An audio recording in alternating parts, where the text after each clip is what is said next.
ৰাতিপুৱা শুই থাকোঁতে মোলৈ এটা ফোন আহিছিল, তোমালৈ এটা টোপোলা দি পঠিয়াইছোঁ। তাৰপিছত মই মানুহজনক সুধিলোঁ কিহৰ টোপোলা হ'ব পাৰে। তাৰপিছত মানুহজনে ক'লে কিবা এটা খোৱা বস্তু হয় আৰু তুমি খাই ভাল পাবা। তাৰপিছত মইতো ৰখিবই নোৱাৰিলোঁ কি হ'ব পাৰে বুলি।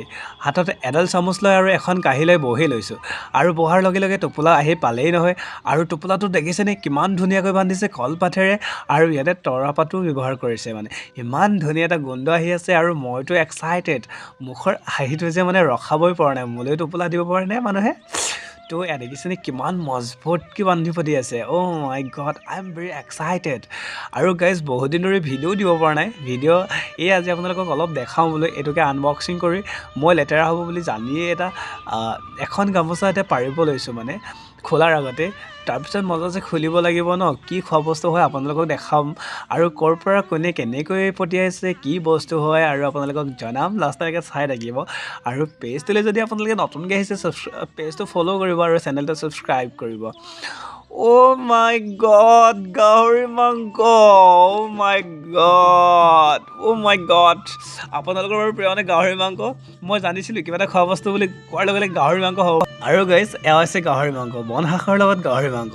মোৰ খুবেই প্ৰিয় এবিধ ৰেচিপি আৰু এই ৰেচিপিটো খুব ভাল লাগে মোৰ। আৰু সৰুৰ পৰাই মই এনেকুৱা যদি গাহৰি মাংসৰ লগত বন শাক বনাই দিয়ে খুব ভাল পাওঁ খাই। আৰু এই টোপোলাটো ঘৰৰ পৰা পঠিয়াইছে, মায়ে পঠিয়াইছে আমালৈ।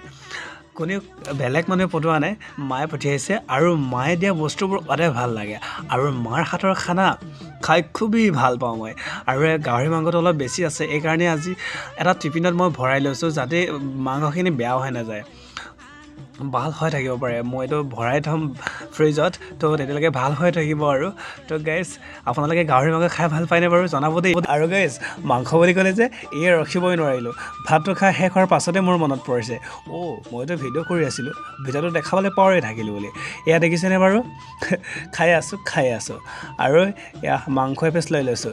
এয়া হৈছে গাহৰিৰ কলিজা। অ' মাই গড, মোৰ মানে এইবোৰ খাই ভাল লাগে। আৰু তো বহুত মিছ কৰি আছিলোঁ মাৰ হাতৰ খানা। তো আজি ফাইনেলি মায়ে বনাই পঠিয়াইছে, খুব ভাল লাগিছে। নাচি নাচি খাই আছোঁ দেই। বহুত দিনৰ মূৰত যদি মাৰ হাতৰ খানা খাবলৈ পাওঁ এনেকৈ ফূৰ্তি লাগে।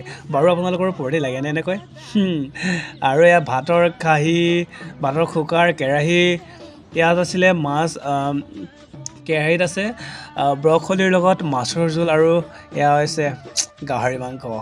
কোনে পায় আৰু এতিয়া নাচি নাচি খোৱাৰে মজা বেলেগ। অ' মাই গড। আৰু গাহৰি মাংস যদি আপোনালোকে খাই ভাল পায় দেন লাইক কমেণ্ট শ্বেয়াৰটো কৰিবলৈ নাপাহৰিব আৰু ফ'ল' কৰিবলৈ নাপাহৰিব। আৰু আপোনালোকে ভিডিঅ'টো ক'ৰ পৰা চাই আছে জনাবলৈ একদমেই নাপাহৰিব। And let's go guys. আৰু এয়া গাহৰি মাংসবোৰ থৈছোঁ আৰু ইমান ধুনীয়া হৈছে খাবলৈ, ইমানেই ধুনীয়া হৈছে নহয় মই মানে নকওঁ আৰু মানে। আৰু ইয়াতে কোনো মানে মছলা বা কোনো মানে তেল ইউজ কৰা নাই, অকল বইল কৰি আৰু জালুক, নহৰু, তাৰপিছত পিঁয়াজ লগাই ইমান ধুনীয়াকৈ সোৱাদ লগাকৈ বনাইছে নহয়, আৰু একোৱেই নকওঁ। লগতে আহি গৈছে মেকুৰীটো আৰু দূৰৰ কথা, মই ক'লে খাই লৈছোঁ। তাৰপিছত মেকুৰীক দিম আৰু নিদিয়া নহয়। তো আমাৰ নিজৰ মেকুৰী নাই, আমাৰ ভাড়াঘৰৰ মালিকৰ মানে মেকুৰী আছে।